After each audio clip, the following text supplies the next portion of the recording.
నిజామాబాద్లో కానిస్టేబుల్ను హత్య చేసిన రియాజ్ మృతదేహానికి అంత్యక్రియలు పూర్తయ్యాయి. అర్ధరాత్రి 2 గంటలకు అధికారులు పోస్టు మార్టం పూర్తి చేసి మృతదేహాన్ని బంధువులకు అప్పగించారు. అనంతరం తెల్లవారుజామున రియాజ్కు కుటుంబ సభ్యులు అంత్యక్రియలు చేశారు. పోలీసు బందోబస్తు, పోలీసు ఆంక్షల మధ్య ఈ ప్రక్రియ కొనసాగింది. మరోవైపు రియాజ్ది బోట్కపు ఎన్కౌంటర్ అంటూ మానవ హక్కుల వేదిక ఒక ప్రకటన విడుదల చేసింది.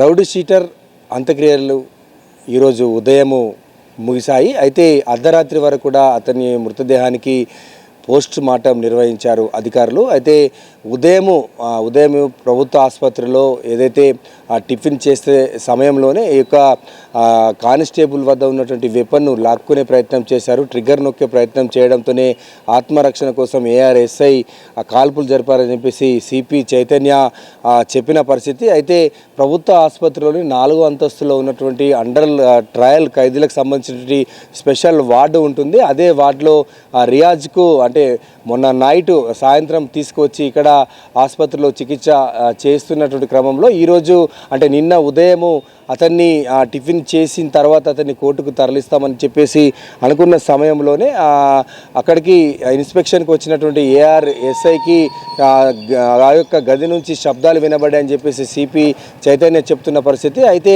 ఆ యొక్క శబ్దాలు ఆ యొక్క గదిలోని అద్దాలు పగలగొట్టి అక్కడ పారిపోయే ప్రయత్నం చేశాడు. అయితే ఈ సమయంలోనే ఏఆర్ఎస్ఐ అదేవిధంగా ఏఆర్ సంబంధించినటువంటి కానిస్టేబుల్ అతన్ని తీసుకెళ్లి బెడ్ పైన కూర్చునే క్రమంలో ఆ తుపాకీ లాక్కుని ట్రిగ్గర్ నొక్కడంతో ఆత్మరక్షణ కోసం ఏఆర్ఎస్ఐ ఎక్కడ ఆర్ఐ అక్కడ కాల్పులు జరిపినట్టు ఇటు పోలీసులు చెప్తున్న పరిస్థితి. అయితే అర్ధరాత్రి అంటే రాత్రి 11:30-12 గంటల తర్వాత మెజిస్ట్రేట్ అంటే దీపావళి కావడంతో అందుబాటులో లేరని చెప్పేసి ఇటు పోలీసులు చెప్తా ఉన్నారు.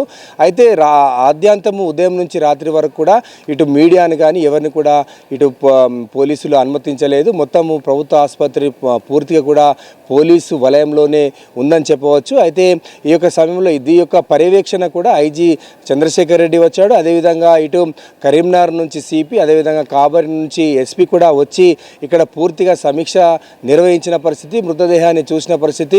అదేవిధంగా అక్కడి నుంచి అంటే రాత్రి తీసుకొచ్చినటువంటి యొక్క మృతదేహాన్ని ఇదే పోస్ట్ మార్టం ఏదైతే శవాగారం ఉందో మార్చరీలోనే ఇక్కడనే అర్ధరాత్రి పూట యొక్క మృతదేహానికి పోస్ట్ మార్టం నిర్వహించారు. 3:30 గంటల ప్రాంతంలో కుటుంబ సభ్యులకు అతని యొక్క మృతదేహాన్ని అప్పగించారు. అయితే బోధన్ రోడ్లో ఉన్నటువంటి శ్మశాన వాటికలో ఆ యొక్క ముస్లిం ఆచార ప్రకారము అతని యొక్క మృతదేహానికి అంత్యక్రియలు కూడా పూర్తి చేసినటువంటి పరిస్థితి. ఆద్యంతము యొక్క ఈ నెల 17న అయితే ఎవరైతే సిసిఎస్ పోలీస్ కానిస్టేబుల్ ప్రమోద్ను కత్తితో దాడి చేసి హత్య చేసినటువంటి తర్వాత అక్కడి నుంచి పారిపోయి ఇక్కడ సారంగపూర్లోని ఒక లారీకి సంబంధించిన క్యాబిన్లో దాక్కున్నట్టు పోలీసులు గుర్తించారు. ఇదే క్రమంలో అక్కడ ఒక వెల్డింగ్ షాప్లో నిర్వహిస్తున్నటువంటి ఆసిఫ్ అనే ప్రైవేటు వ్యక్తి అంటే సివిలియన్ను హక్కు మధ్య వీరిద్దరి మధ్య పెనుగులాట జరిగింది. అయితే అతని 2 చేతులు కూడా మొత్తము 2 చేతులపై కత్తితో కూడా దాడి చేసిన పరిస్థితి. ఈ నేపథ్యంలో అతన్ని కూడా ఇటు పోలీసులు ఆసిఫ్ను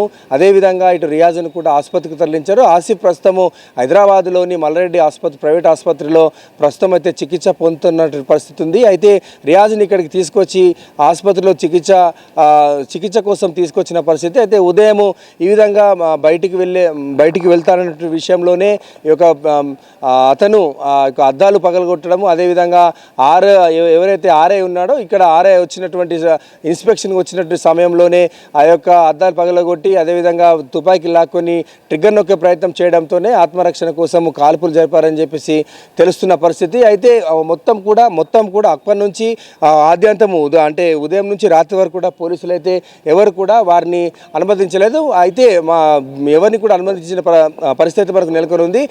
ముఖ్యంగా ఇటు మానవ హక్కుల వేదిక ఏదైతే ఉందో హ్యూమన్ రైట్స్ ఫోరం ఒక పత్రికా ప్రకటన అయితే విడుదల చేశారు. అయితే ఇది ఒక ఎన్కౌంటర్ బూటకము, తుపాకీ లాక్కుని వెళ్ళే ప్రయత్నం చేసినటువంటి విషయంలో పోలీసులు కట్టకథలు అల్లుతున్నారని చెప్పేసి వారు ఒక పత్రికా ప్రకటన విడుదల చేశారు. అయితే కానిస్టేబుల్ చంపడము నేరమే, కానీ అతనికి నాగరికంగా ఏదైతే శిక్ష అవసరం ఉందో ఆ శిక్ష ఇవ్వాల్సిన అవసరం ఉంది. అదే అనాగరికంగా అతన్ని బూటకంగా హత్య చేశారు అని చెప్పేసి ఇటు వాళ్ళు ఆరోపిస్తున్న పరిస్థితి ఉంది. అయితే ఏది ఏమైనప్పటికీ రాష్ట్రంలో సంచలనం సృష్టించినటువంటి ఈ యొక్క సిసిఎస్ కానిస్టేబుల్ కానిస్టేబుల్ ప్రమోద్ హత్య కేసు నిందితుడు రియాజ్కి సంబంధించినటువంటి అంత్యక్రియలు అయితే పూర్తి అయ్యాయి. ఇది తాజా అప్డేట్. కెమెరా పర్సన్ ప్రవీణ్తో రాజేష్, ప్రైమ్ న్యూస్, నిజామాబాద్ నుండి.